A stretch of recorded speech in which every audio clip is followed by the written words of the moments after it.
his last name was Walker, had a registered gun, and when he heard people breaking into his house that had not identified themselves as the police, he shot back, fearing for his and his girlfriend's life. Now, the police returned fire, killing Brianna, but we know that they knew what they had done was wrong because when they had an incident report that they listed there was no forced entry and that there were no injuries, which were both lies. The officers were Brett Hankinson, who was fired after mass protest. John Mattingly and Miles Cosgrove were put on administrative leave. No drugs were found in Breonna Taylor's apartment. The next story I'm going to tell you is one from 2014, so it's a while back, but some of you may remember it because this one is incredibly heartbreaking. This is the story of Tamir Rice, who was 12 years old on November 22nd, 2014. He was in the park with a toy gun, not a Nerf gun. Now, granted, this gun did look incredibly real. It was an airsoft gun, but no different than the ones my brothers have, that my brothers have played in our yard with. Officer Lohman received a call about a man with a gun in a park, and he arrived and he shot Tamir Rice, the 12-year-old, point blank in the abdomen. Shortly after, Tamir's 14-year-old sister arrived looking for her brother and was tackled to the ground by two grown officers and put in handcuffs. No first aid was administered by the two officers who shot Tamir. The entire encounter, from when the police officer pulled up to Tamir's park to when he shot him, lasted only 2 seconds. How in 2 seconds could he have decided that this 12-year-old was a threat? Officer Lohman faced no charges and was hired in a new police precinct briefly after. When I say Tamir, you say Rice. Tamir? Rice! Tamir? Rice! This next story is really touching to me because Trayvon Martin was 17 years old, the age that I am right now speaking to you, and he died on my birthday, February 26, 2012. So while I was celebrating turning 9 with my friends, Trayvon Martin was shot and killed walking home with an Arizona iced tea and a pack of Skittles. Now this case is a little bit different because he was shot by George Zimmerman, who is not a cop, but was a neighborhood watchman. But I want to talk about this case specifically because the news coverage after Trayvon Martin's death was really twisted. And they brought up things like Trayvon having been suspended or having a record of missing school a couple days, or the fact that his parents were divorced and that no one was with him while he walked back from the store as reasons that he could have been suspicious, that he could have been a suspect. And I want to remind you that it doesn't matter, because I've walked back from the store with an Arizona iced tea plenty of times, and I was never a suspect.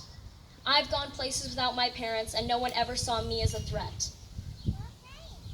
Police told George Zimmerman after he called in saying that he had seen someone suspicious not to follow, because George Zimmerman had reported multiple African American males as suspicious in the past.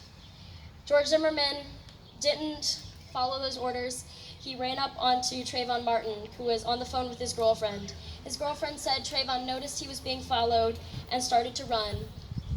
He was shot only 100 feet from outside the door of the home he was trying to get to.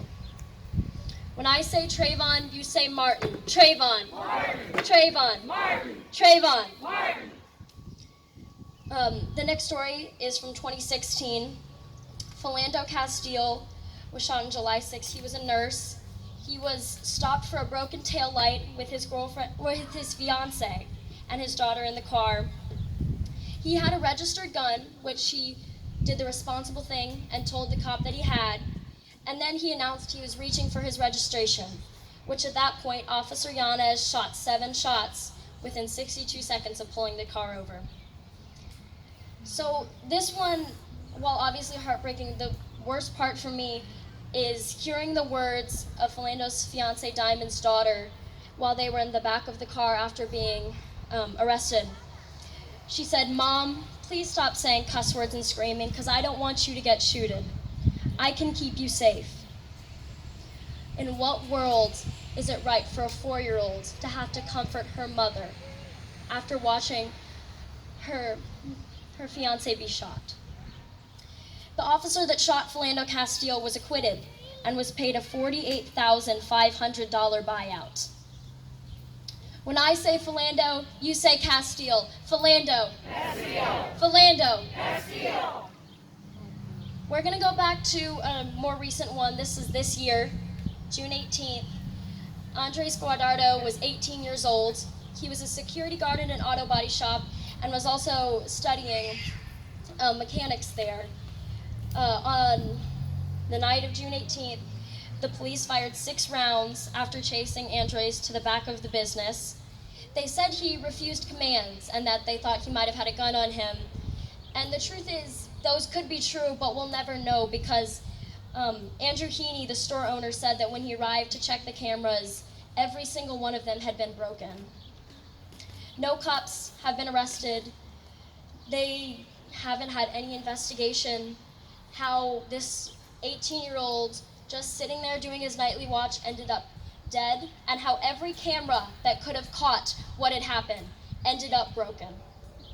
When I say Andres, you say Guardado. Andres. Guardado. Andres. Guardado. This is my last story for you guys today. This is the one that I think really brought everyone's attention to this issue. This is the story of George Floyd, or as his high school football teammates called him, Big Friendly. George Floyd was 46 when he died on May 25th, 2020. He was an athlete.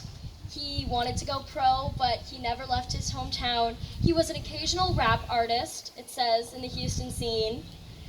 Floyd and 2 others were accused of paying for their cigarettes with a counter $20 bill, at which point Derek Chauvin arrived and stood on his neck for 8 minutes and 46 seconds.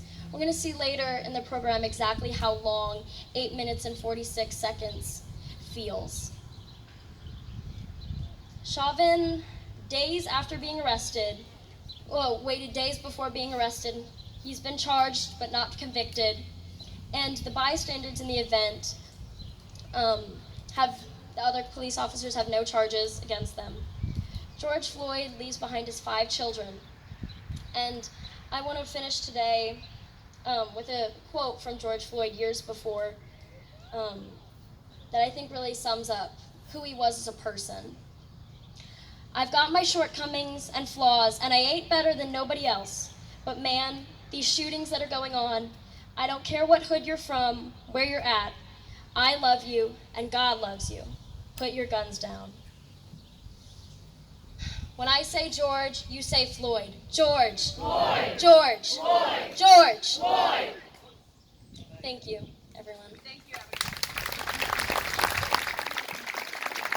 Thank you, Abigail. That was wonderful. Thank you. Next, we have Miss Jayshree Panchal. Mr. Pierre, just kidding. Come on up, homie.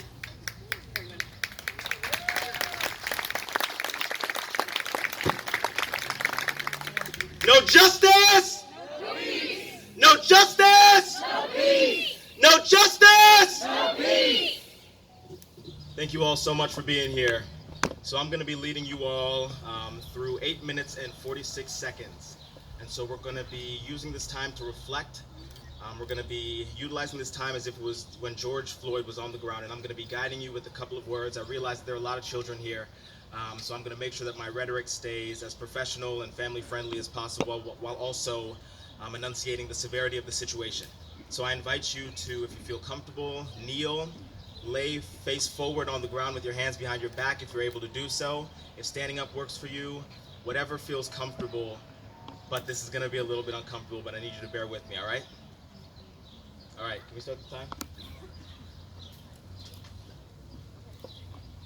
So for the adults, I want you to put yourself in the situation. I want you to allow yourself to be at the hands of somebody or certain people who don't have your best interest in mind. Imagine the person or the people who are supposed to be protecting you pushing the bounds of their limits and pushing their authority much too far. You feel unsafe. It's uncertain. Things aren't okay. for the children.